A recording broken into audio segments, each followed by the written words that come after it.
A man was about to cremate his wife, but his 6-year-old son arrived, saying he heard his mother calling him. What happened next left everyone in shock. The light of day was still faint when David opened his eyes. He didn't know if he had fallen asleep or just passed out from exhaustion. The chair he was sitting in hurt his back, but he didn't even move. He just wanted to stay there with her hand in his. Grace was lying there, so still, so pale. Cables and tubes surrounded her body like the roots of a tree that no longer breathe. The monitor next to the bed was silent, showing only a straight line, steady as if to say, "It's over." David rested his forehead on her hand. It was cold. Cold in a way that hurt him to the bone. "Grace," he whispered, his voice breaking, "my love, please." But she didn't respond, not even a sign, not even a tremor in her fingers. Her face looked like wax. Her lips parted, her eyes closed as if she were sleeping very deeply. The door opened slowly. A doctor entered, accompanied by a nurse. Both had that look on their faces that said it all, even before they spoke. "Mr. David," the doctor began in a low voice. "We did everything we could." Her heart stopped at 4:17 this morning. The team tried to revive her for almost 20 minutes, but she passed away. He listened, but he didn't understand. He left. How could she be gone? She was there, right in front of him. She was still there. Her scent lingered on the pillow. Her ring was still on her finger. David didn't say anything. He just shook his head slowly, as if to say no, but at the same time he already knew. A sound came out of his throat, something between a sob and a muffled cry. The nurse approached with a sweet but tired look. She touched his shoulder. "If you need more time, we can wait." "We understand, but how long does it take for that to heal?" He just wanted to go back a few hours. Back before the hospital, before the pain, before the news. He wanted to go back to when Grace laughed loudly in the kitchen with her apron covered in flour, calling him to try her bread, or when the two of them danced slowly in the living room with Ethan asleep on the couch. Now that was gone. David brought his hand to his face and cried. He cried silently, unable to breathe properly. His chest hurt. The world felt frozen. He got up slowly, as if every muscle in his body weighed a ton. He leaned over Grace and kissed her on the forehead. "I love you," he whispered, his voice barely audible, "and I will love you forever." His eyes were red, his hands trembling. When he left the room, he didn't know how to take the next step. He only knew that the woman of his life was no longer there. He leaned over slowly. He was afraid of ruining the moment, of making everything too real. He placed his lips on her forehead, which was so cold. It wasn't just the coldness of her skin, it was the coldness of her absence. "Wait for me," he whispered hoarsely. "Even if it takes me a lifetime, but wait for me." He stayed there a little longer, trying to memorize her scent, the shape of her eyelashes, every little bit of that face he loved. He didn't want to forget anything. Nothing. The nurse knocked on the door gently with her eyes downcast. She was carrying a small board with papers in her hands. "Mr. David, we need your signature for the cremation paperwork." He didn't answer, just reached out, grabbed the pen as if it were a weapon, and looked at the papers. His name, her name, the date, time, crematorium, everything there, cold, printed as if it were just another piece of paper. His hand was shaking, the letters came out crooked, the pen felt like it weighed a ton. He signed the last line, and there, at that moment, it was as if he had truly said goodbye to God. The tears fell silently. They slid down his face like a light rain. No one said anything, nor was it necessary. Pain filled the air. When the nurse picked up the papers, David sat down in the chair again. He held her hand one more time. Just a little longer. Just a moment longer. He wanted time to stop, for someone to knock on the door and say it was all a mistake, that she was going to wake up, that it was just a nightmare, but no, it was real. And the world was now a darker, emptier place. The front door creaked softly as David entered. The sounded strange in the silence, as if the whole house had been holding its breath. He closed the door carefully, dropped the keys on the hallway table, and stood there, not knowing what to do. The smell of the house was the same, a mixture of stale coffee, children's shampoo, and a hint of cornstarch cookies. But now that smell wasn't comforting, it was sad. Grace's coat was still hanging up, and her crooked slipper was next to the door. That made his chest tighten. It was as if she was still there, and at the same time, so far away, David walked slowly to his son's room. The door was ajar, the light was off, and there was a silence that didn't fit with a 6-year-old. He pushed the door open. The room was exactly as Grace had left it. The blue toy car in the corner, a half-finished drawing on the desk, a tiny shoe on the floor turned upside down, the blanket on the bed in disarray, as if someone had just run out of there. But there was no one there. David looked around, his heart beginning to beat faster. Ethan called in a quiet voice. Silence. Son, it's me, Dad. Nothing. He went to the bathroom. Nothing. He opened the closet, the laundry room, even looked under the bed. Nothing, Ethan. Now the cry came out louder. Desperate, he ran to the kitchen. The back door was locked, but the kitchen window was ajar. A cold wind was coming in, gently moving the curtain. David's heart froze. No, no, no. He grabbed his cell phone with trembling hands. He called the neighbor across the street. Then the one next. Then his friend who lived on the street behind him. Have you seen Ethan? He was there. He talked to you, but no one knew anything. Oh, I thought he was with you, said a surprised neighbor. David began to walk in circles in the living room, pulling his hair, shaking. Ethan, my God, Ethan! He felt as if the floor had disappeared, as if the whole world was falling beneath his feet. He had already lost the woman of his life, and now his son was missing. In the middle of the living room, everything seemed frozen in time. The TV was off. The light in the hallway was still on from the night before, and a half-empty cup of milk sat on the table. David looked at it all as if he were a stranger in his own home. That's when he saw the piece of paper on the table, a crumpled piece of paper with the corners folded, covered in crayon marks. He approached slowly, as if he already knew it was going to hurt. He picked up the paper carefully. It was a drawing, a red heart in the center of the page, and next to it, 2 figures, a woman with wings up above, surrounded by clouds and little yellow stars. It was Grace. He could tell by her brown hair and big eyes. Below there was a colorful staircase and a boy in a green t-shirt climbing step by step. Ethan, with his little arms stretched up, trying to reach his mom. David felt his legs give way. He sat down on the couch as if he had been hit. He turned the paper over and saw shaky letters that only a 6-year-old could write. It said, "I'm going to find Mom." The world seemed to stop. He read it again. Once, twice, 3 times. Each word hurt more. "I'm going to find Mom." David clutched the paper to his chest and began to cry. A dry, choked, desperate cry, as if someone had sucked the air out of him. Ethan, no, my godson. He imagined the little boy putting on his sneakers, grabbing his backpack, opening the window, leaving alone in the early morning, believing he could find his mother and climb up to the sky. What did you do, my son? What did you do? David's heart was beating so hard it felt like it was going to explode. His whole body was shaking. The paper was still in his hands, now wet with tears. That was the sign. That drawing was the only clue, the only thing his son had left behind before disappearing.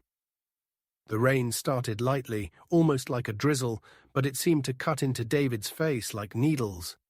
He ran out of the house without a coat, the drawing still in his hand, wrinkled and wet. The streets of Maplewood were empty.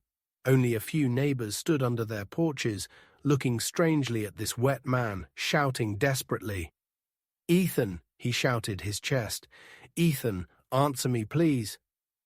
The raindrops fell on the asphalt, mixing with the tears that ran down his face without stopping.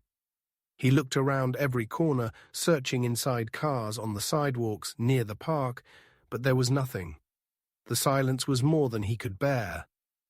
"Tate, it's me." "Dad, where are you, son?" Some people began to look out their windows. A woman on the upper floor opened her curtains and stood staring without saying a word. Another woman at the door crossed her arms and looked sadly. "David, are you all right?" He didn't answer. He ran past her like a ghost. The water was already soaking his hair, running down his neck, his wet clothes clinging to his body. But he didn't stop. He couldn't stop. What if Ethan had fallen? What if he had gone somewhere dangerous? And if not, he didn't want to think about that. At the corner of the bakery, she stopped suddenly. She saw someone she knew. Donna Rosa, her neighbor across the street, was holding an umbrella and returning from the market with bags in her hands. Donna Rosa ran toward her. "Did you see Ethan?" He left the house, left a drawing, and went to look for his mom. The woman opened her eyes wide. "Oh my God, I can't believe it." She dropped the bags on the floor. "David, look, now that you mention it, I heard little footsteps in the early morning. I thought it was a cat walking on the roof. But now I remember. It was on the sidewalk, very low, like a child." David turned pale. He felt his legs buckle. He went out alone. Donna Rosa nodded her head with a look of anguish. "I should have looked out. I should have gone out. But it was early in the morning, David, and it was so dark." He put his hands to his head. Despair grew like a wave about to break. The rain was getting heavier. "My God, Ethan, where are you, son?" All of Maplewood seemed to hold its breath with him. Time, water, fear, everything mingled together. All David knew was that he had to keep looking because his son was out there, and he was alone. David entered the police station as if he had no strength left. His clothes were still wet from the rain, his hair stuck to his forehead, his face, or he held the drawing tightly as if it were a piece of his son. His eyes were red, sunken, filled with fear. He went straight to the counter. "Please, my son is missing," he said, almost without a voice. "He's 6 years old. His name is Ethan. He left home alone in the early morning." The police officer behind the desk looked at him strangely. Then he stood up, noticing how David was. "Calm down, sir. Let's talk. Explain everything to me, please." David was shaking. He could hardly breathe. "Look at this." He held out the drawing with trembling hands. This is what he left. A heart, a staircase, and he wrote that he was going to look for his mom. He understood everything wrong. His mom died early this morning. The hospital called me at 4 a.m. I rushed over there. I thought I would be back before he woke up. It was 2 hours at most. He paused for a moment and swallowed his tears. When I got back, he was gone. He left the drawing. The kitchen window was open. I looked everywhere. I ran all over Maplewood. No one saw him. No one. The police officer took the paper and looked at it carefully. Then he looked at David again. Taz was wearing sneakers, a backpack, something like that. He must have taken his blue sneakers, the ones with little lights, and his dinosaur backpack. Maybe she took them. The police officer nodded. He signaled to another officer who began typing on the computer, but his face showed concern. "Look, we're going to send out a notice to all patrols in the area." "Okay, but tell me something. You said he wanted to find his mom, right?" David nodded, still trying not to cry. "Yes. Yes, that's what he drew. He thought she went up to heaven and that he could go after her." The police officer was silent for a few seconds, then looked around thoughtfully. It may sound strange, but what if he went to the hospital? David opened his eyes in surprise. To the hospital? But how? A child that age sometimes remembers more than we think. Maybe he learned the way or asked around. You never know. A glimmer of hope, however small, shone in David's eyes. The hospital, of course, my God. He turned around without saying another word. He ran out of the police station with his heart pounding, because at that moment all he needed was a clue, a sign, anything. because losing Grace was already too much. Losing Ethan would be the end. David arrived at the hospital with the car still running. He didn't even close the door or look to the sides. He ran out like a madman with the drawing crumpled in his hands, his heart pounding, his breath short and agitated. The automatic door opened and he rushed in like a hurricane. "Ethan!" he shouted immediately. "Ethan!" The people at the reception desk turned around in fright. Some nurses looked at each other. One went up to him. "Sir, what's wrong?" "My son is 6 years old. His name is Ethan. He may have come here. Please, please." He disappeared. He left home alone early this morning. He could hardly finish his sentences. The words stuck in his throat. His eyes searched everywhere in the reception area. Every chair, every face. But he didn't see his son, and that hurt even more. He ran to the main hallway. He shouted the boy's name, not caring who heard him. "Ethan. Ethan, it's me, Dad. Where are you, son? Talk to me." 2 security guards approached him. "Sir, you can't run like that in here." "What's going on?" "My son is missing," he replied without thinking.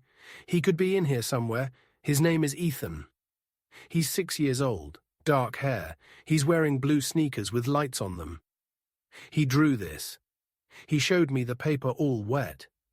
He wrote that he was going to look for his mom. His mom died early this morning." The guards looked at each other worriedly.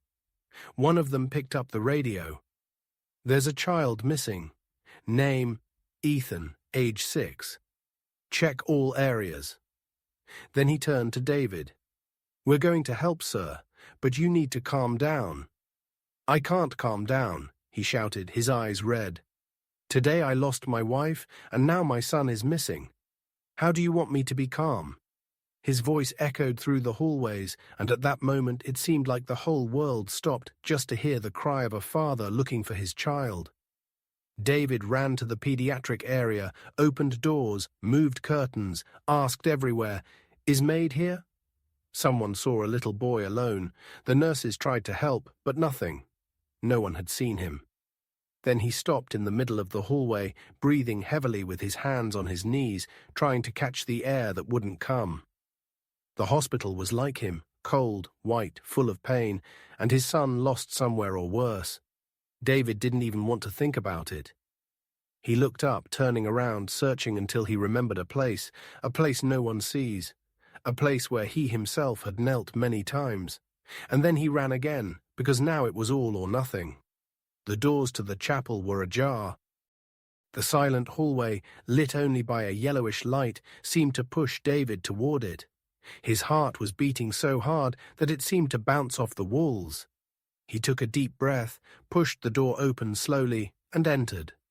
The smell of burning candles, the almost invisible sound of a wall clock. That place had always been a quiet refuge for those in need of comfort. But now for David, it was his last hope. He took a few hesitant steps, his eyes scanning every pew, every corner. And then he saw him there in front of him, right at the feet of the image of the Virgin Grace. There was Ethan, small, curled up in a ball with his head resting on the statue's lap.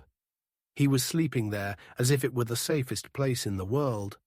David fell to his knees at that very moment. The relief mixed with despair made his legs give way. He could hardly believe his eyes. Ethan said in a whisper, unable to hold back the tears, "My son, thank God." He crawled over to him with his heart pounding, reached out slowly and touched the boy's shoulder carefully, as if it were made of glass. Ethan moved slowly, opened his little eyes half asleep, confused, and then recognized the voice. "Dad, it's me, son. It's me." The boy sat up slowly, rubbing his eyes. His voice came out softly, still sleepy. "I came here because I heard Mom calling me." David swallowed hard. His chest ached with emotion. He hugged the boy tightly, his face buried in his hair. "Don't ever do that again, Ethan. Never go out alone again. You hear me? You scared me to death, son."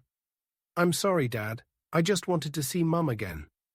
His words hurt like knives. David hugged him even tighter. "I know, son, I know. But you have me, okay? We're always together." The two of them stood there, hugging in the silence of the chapel with the candles flickering around them. A father and son, broken, lost, but together. The sound of the rain outside and far away seemed like a soft background, as if the world had stopped for a moment just to let that hug happen. "Don't ever do that again, son. You never listened to me." His voice came out trembling and broken. "You gave me the scare of my life. I thought I had lost you too." The sound of his crying filled the empty chapel as if each tear were a prayer, and for a moment it seemed as if the whole sky was listening to that father and son, trying to hold each other amidst the pain, trying not to sink. It was pure raw love without pretty words, just love that cries with you. The chapel door creaked softly. Hurried footsteps broke the silence, and David turned his tear-filled eyes toward the door. It was the doctor, flustered, his coat wrinkled and his face tired. The look of someone who has been through many shifts, but few as difficult as this one. "Mr. David, thank God," he said with relief. "We were looking for you. The guard said he saw you running through the hallways." "We were worried." David let go of his son carefully, wiped his face with the back of his hand, and tried to stand up, although his body was still shaking. Ethan remained seated on the bench, hugging his knees with a sad little face, as if he knew something important was about to happen. The doctor looked David in the eyes. His voice came out lower. "Now it's time. We're going to cremate Grace now." That simple, direct sentence fell like a stone into a calm lake. The silence that followed was heavy. David closed his eyes for a second, trying to swallow that. Now the word weighed like lead. Before he could respond, another voice broke the moment. "No, Ethan." The boy jumped up with his eyes wide open, his voice trembling. "No, Dad. Don't let them do that to Mom." David turned around immediately, knelt in front of his son, and took his little hands carefully in his own. "Ethan, listen to me, son. She called me. I heard her, Dad," he insisted, his voice breaking. "I know she's there. I felt it." The doctor was silent. He didn't know what to say. This was something that medicine couldn't explain. Only those who have lost someone and don't want to accept it can understand. David hugged his son again, closing his eyes tightly, trying to hold back the tears that were coming again. "I know, son. I know." Time seemed to stand still. Time. The boy's words continued to echo in the chapel as if searching for a place between pain and doubt. The father knew that the moment was now, that he couldn't wait any longer. But those words coming out of his son's mouth weren't just pain. They were faith. They were hope. And that made everything tremble inside. The hallway was cold, long, silent. David walked slowly, almost dragging his feet. He carried Ethan in his arms, just like when his son was just a baby. The boy's arms wrapped tightly around his father's neck, and his little face was pressed against David's chest, as if he wanted to hide from the world. There was no noise, only the sound of the air conditioning and heavy footsteps on the tile floor. Sadness filled the air like a smell. Everything there seemed to say the end. They stopped in front of a small glass window. On the other side, a white room, a stretcher, and on it, Grace. She was covered with a light sheet. Only her face was visible. Someone was carefully arranging her hair. Another technician checked papers, numbers, and turned on buttons. Everything was calm.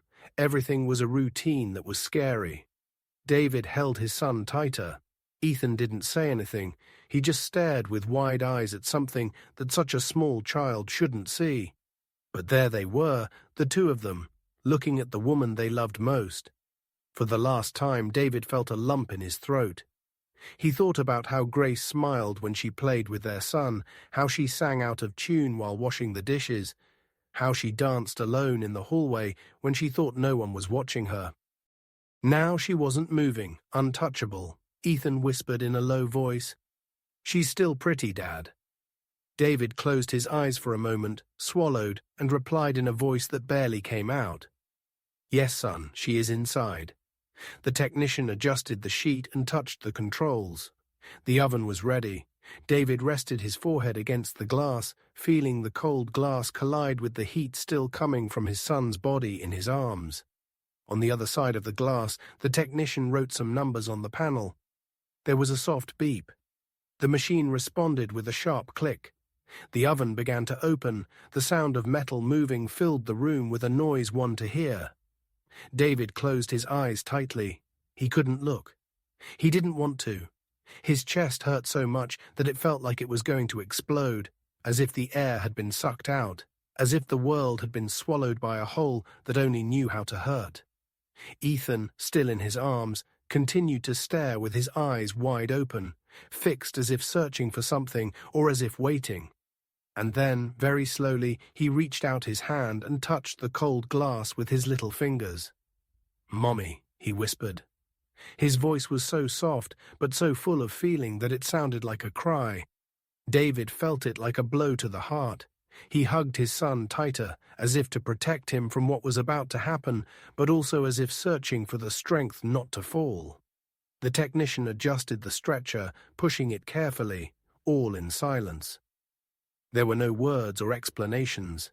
It was the final moment, the moment that never comes without asking permission. Ethan kept his hand on the glass. He stared at Grace as if he still believed she could hear him, as if he believed that love spoke louder.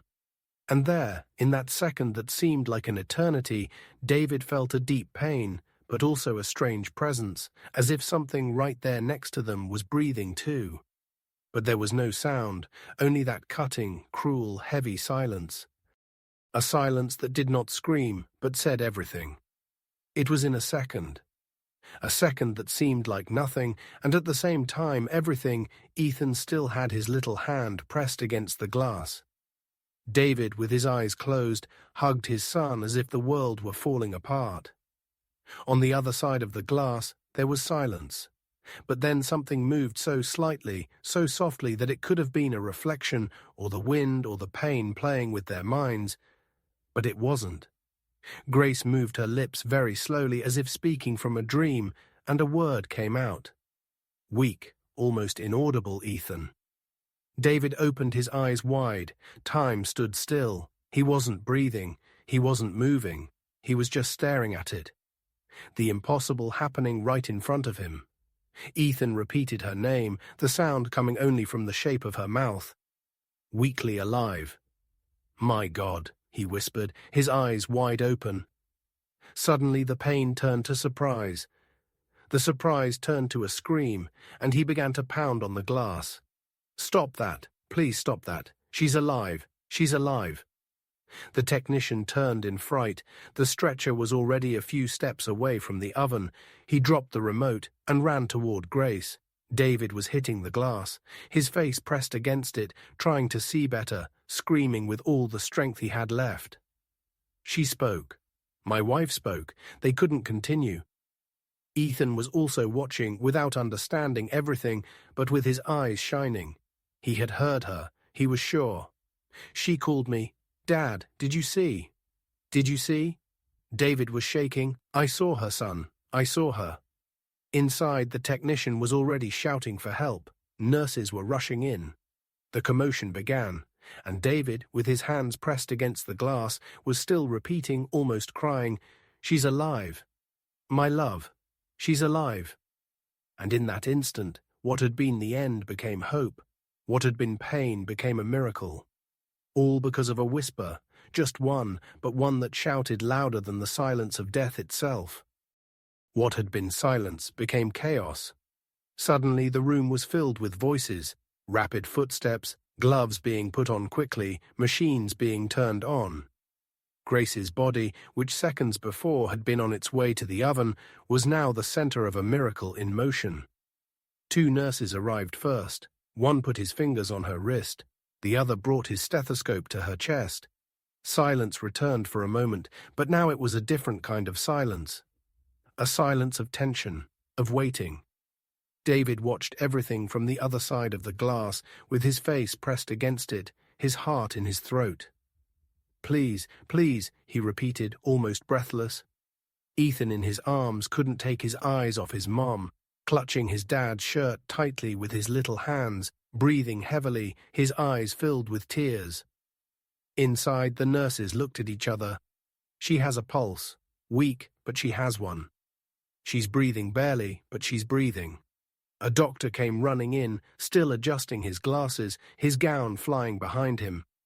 He approached, checked her signs, his eyes wide open in surprise. "It can't be," he murmured, shaking his head. "It's impossible." But there she was, alive, weak, pale, not moving, but alive. David fell to his knees on the other side of the glass, his hands on his face, crying with relief, with fear, with everything at once.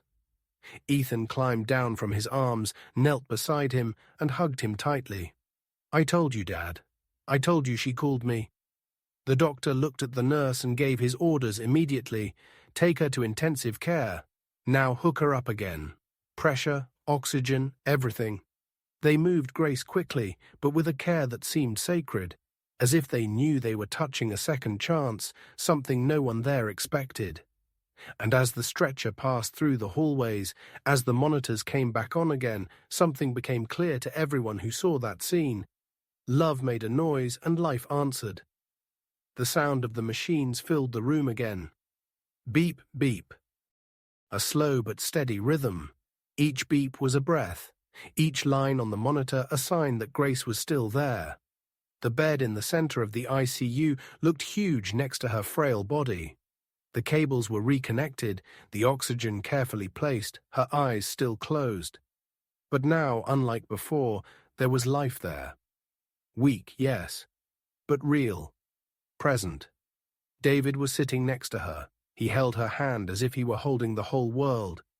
That same hand he kissed silently, thinking it was the last time. Now it was warm, still motionless, but warm, and that was enough. On the other side of the bed, Ethan, standing on a small chair that the nurses had brought in, also held his mother's hand gently, his little fingers squeezing as if to say, "Stay here." No one spoke. The crying was silent. It fell from David's face uncontrollably. He tried to hold it back, but it was impossible. So many things were going through his head at that moment. The memories, the fear, the near miss. Ethan looked at his dad with eyes full of tears. He's going to stay. David didn't know what to say. He just looked at his son and nodded. A silent promise, a prayer disguised as a gesture. He squeezed Grace's hand tighter. "We're here. We're with you, my love." Ethan rested his head on her arm and closed his eyes as if somehow his mom was listening. And there they stayed, the three of them holding hands. Father, son, and the woman they almost lost in the cold air where so many endings happen. At that moment, something was beginning again, still without words, still fragile, but full of love. The monitor next to the bed continued its slow, steady rhythm. David couldn't take his eyes off Grace. Time seemed suspended, as if each second there lasted longer than the last. Ethan, still holding her hand, leaned forward in silence. His face was serious, his eyes attentive. The air was one of waiting, of quiet faith, and then a slight movement.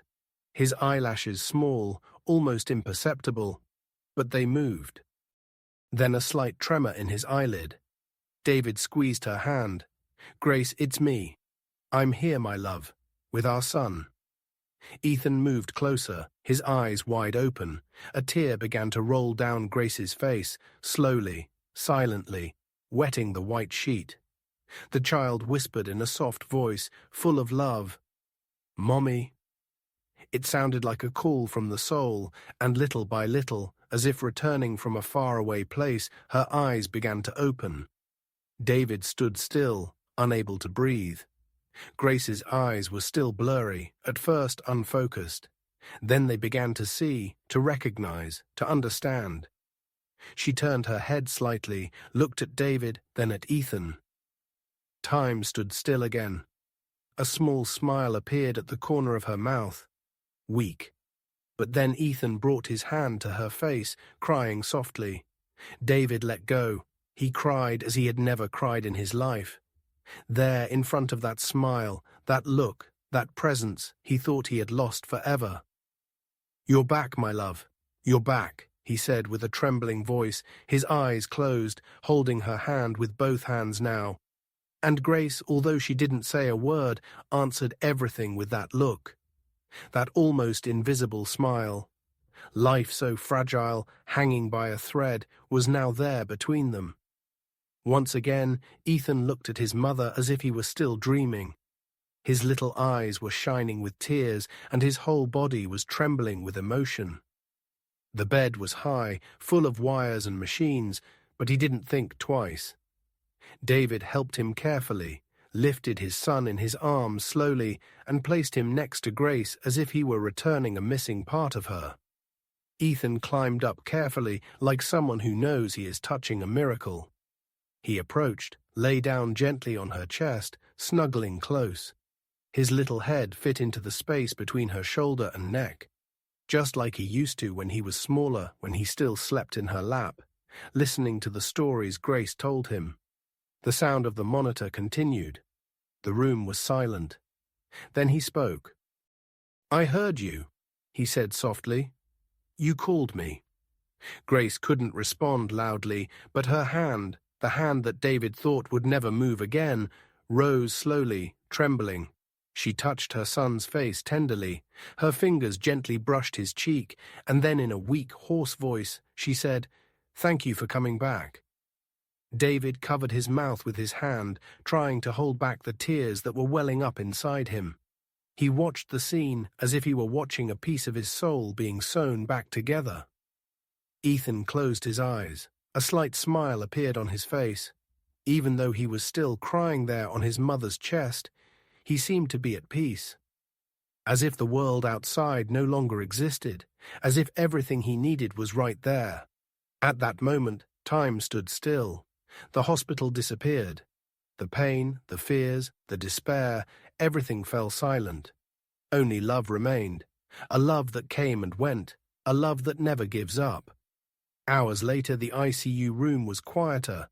The machines continued to monitor Grace, but the sounds now seemed like part of a new song, one that spoke of miracles and hope.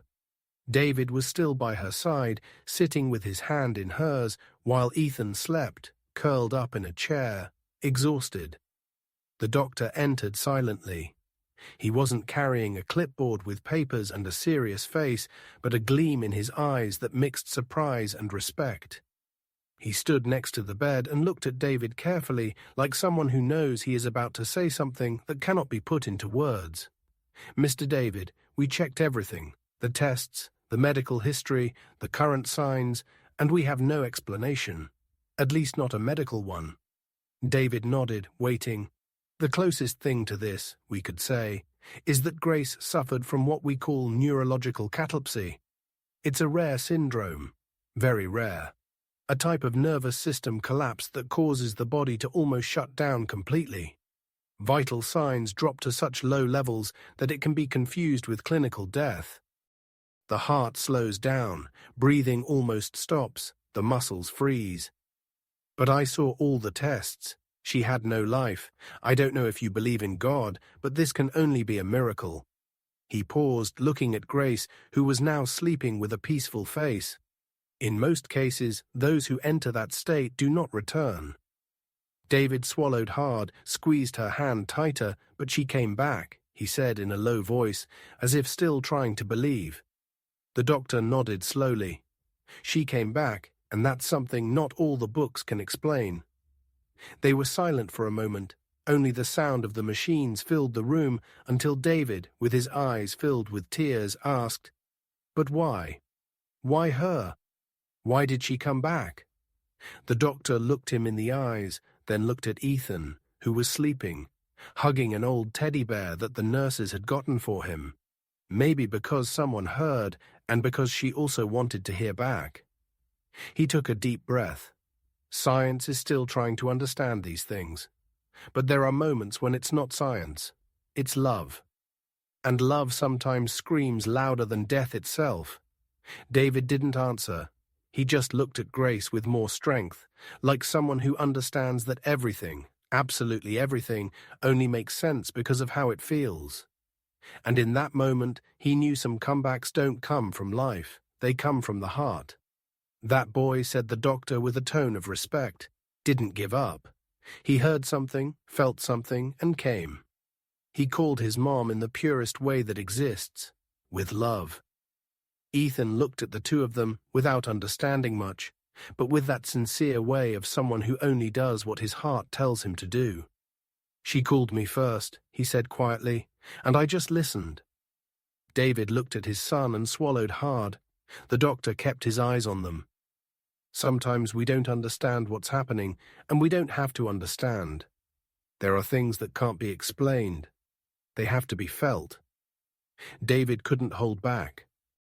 The tears came back soft and painful. He hugged Ethan, holding him as if it were the first time, and there, in that room full of machines and noise, the simplest answer was also the most powerful. Because in the end it wasn't medicine or luck. David couldn't take it anymore. When he saw that Ethan was asleep again, too tired to keep his eyes open, he got up from the couch and knelt beside Grace's bed, the same bed where he thought he had lost everything. He stayed there with his hands clenched on the sheet, his gaze down, breathing deeply. "I'm sorry," he said almost in a whisper. "I'm sorry for signing those papers, for leaving you there alone, for thinking it was the end." Tears fell as he spoke. "I thought there was no hope left. I thought it wasn't worth fighting for anymore, and for a moment I accepted it. Forgive me for that, Grace.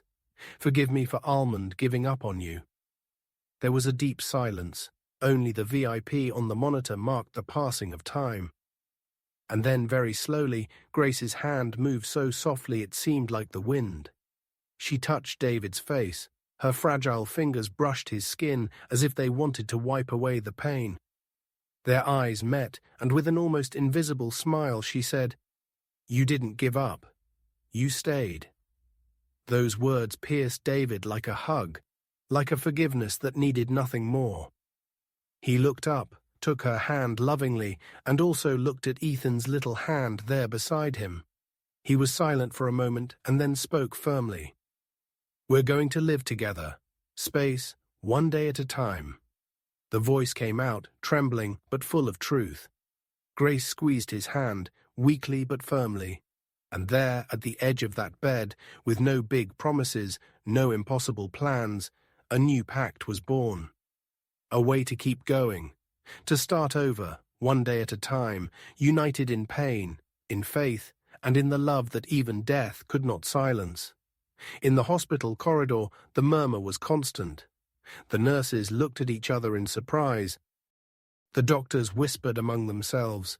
Even the cleaning staff commented from one floor to another. It was as if a secret was growing inside, a secret that no one could keep for long. "Did you hear?" asked a nurse in the elevator, her eyes wide open. "The lady in room 3 was going to be cremated, and she came back," replied her colleague, shaking his head in disbelief. She spoke, moved her eyes, and came back. "It's a miracle, isn't it?" The gossip spread like wildfire. The woman who came back from the cremation, that's what they said. Some in amazement, others with faith, and many with tears in their eyes. The story took over the conversations in the cafeterias, at the nurses' stations, in the offices. I was there. "I saw it," said an assistant almost breathlessly. The husband screamed and banged on the glass. It was like a scene from a movie. They say it was her son who heard her first, who felt it. They say she said his name before anything else. In the boy's dreams, that's not science. That's God. Some tried to explain it with technical words, others preferred to remain respectfully silent, as if they had just seen something sacred. Even those who never believed in anything were left with a different look on their faces when they heard the story. If this isn't a miracle, then what is it? The card with Grace's name was passed from hand to hand, but no one read it as they had before. It was no longer just a file. It was a living reminder that sometimes the impossible happens, that life can return when everything seems lost. And among so many tired faces and heavy shifts, that story lit something that had long been extinguished inside. Hope. The gate opened slowly, as if it knew that this moment was different. David pushed with one hand, while holding Grace's body firmly with the other, still fragile, but alive, more alive than ever, in his arms. She felt as light as a feather, but she carried the weight of everything they had been through. Ethan walked ahead with short, anxious steps. In his hands, he held a bouquet of simple flowers picked with the help of a neighbor. Daisies, wildflowers, and a slightly wilted rose in the center that he insisted on including because it was the one that looked most like his mother. The sun shone gently on the sidewalk, and the neighbors peeked through their windows discreetly with that look that mixes surprise and admiration. David stopped at the door of the house and looked into the living room as if he were seeing it for the first time. Everything was in its place, but everything was different because she was back. He carefully bent down and sat Grace in the wheelchair, still pale, still recovering, but with a small smile on her lips and her eyes shining with emotion. Ethan ran toward her and placed the flowers in his mother's lap very carefully, as if he were giving her a sacred gift. "There for you, Mom," he said softly. Grace took the bouquet with both hands, her eyes filled with tears. Then she turned to look at David. He smiled, a tired smile, full of marks, but more sincere than ever. "Welcome back, my love." She didn't answer, just reached out her arm. David understood instantly, bent down, hugged his wife, and with a gentle effort lifted her out of the chair. "Come inside in my arms like on our wedding day," he said with a trembling voice, and entered with her in his arms slowly, crossing the door as if they were starting again. A story that almost didn't have an ending. Ethan followed behind, pushing the wheels of the wheelchair, smiling. And for the first time in days, the house breathed as if it knew that all this was more than just a return. It was a miracle. The living room wall was plain, painted a light color with a few marks from the passage of time. But now, right in the center, a new drawing brought a color that no paint could give. Ethan, standing on a chair, stretched out his little arm very carefully. David held his waist, making sure he didn't fall, and there, with a piece of crooked tape, the boy stuck up his new drawing. 3 figures holding hands. He was in the middle with his hair standing on end and a big smile. To his left was David, with a thick beard and big eyes. To his right was Grace in a yellow dress with a heart drawn on her chest. Above them was a blue sky, and in one corner a star shining yellow with a golden line around it. Right there all alone, but lighting up everything. "That star is my mom when she almost went to heaven," Ethan said softly, but he beamed so brightly that she came back home. David lowered his head and swallowed hard. Grace, sitting on the couch, smiled with her eyes full of tears. The drawing remained there high on the wall as if saying, "We did it." Later, the 3 of them left the house slowly. The sky was clear, the wind was blowing gently. Ethan walked in the middle, holding his parents' hands tightly. The 3 of them walked in silence, but it was a beautiful silence. It was peace. They entered the hospital chapel together, the same place where almost everything ended, and also where everything began to change. Grace lit a candle with trembling hands. She watched the flame rise slowly, then closed her eyes. David was behind her, also with his eyes closed. Ethan stood in the middle, clutching their hands tightly. The 3 of them stood there, steady, complete.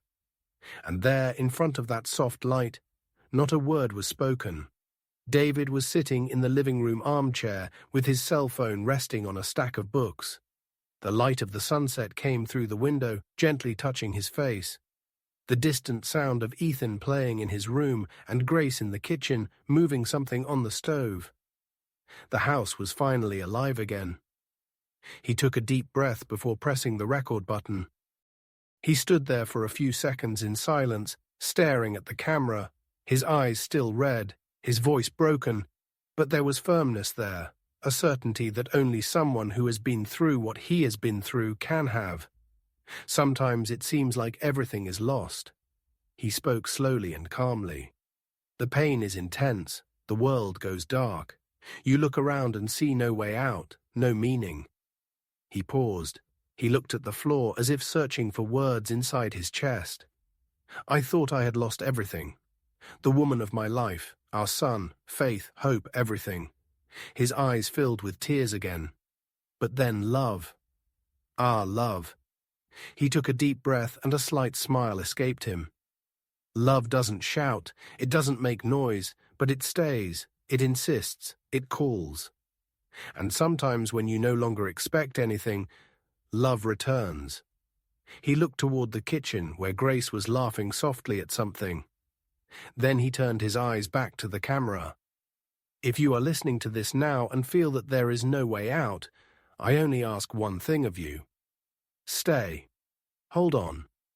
Wait a little longer because love can still surprise you. And now tell me in the comments what you would have done in David's or little Ethan's place. Would you have believed that call? Would you have had the strength to keep going? Leave your opinion below. I read every message with an open heart. And don't forget to subscribe to the channel and activate the bell, okay? That way you'll get the next videos as soon as they come out. Now, click on the video that's appearing on the screen. It's another real and very moving story that has already made many people cry and think differently about a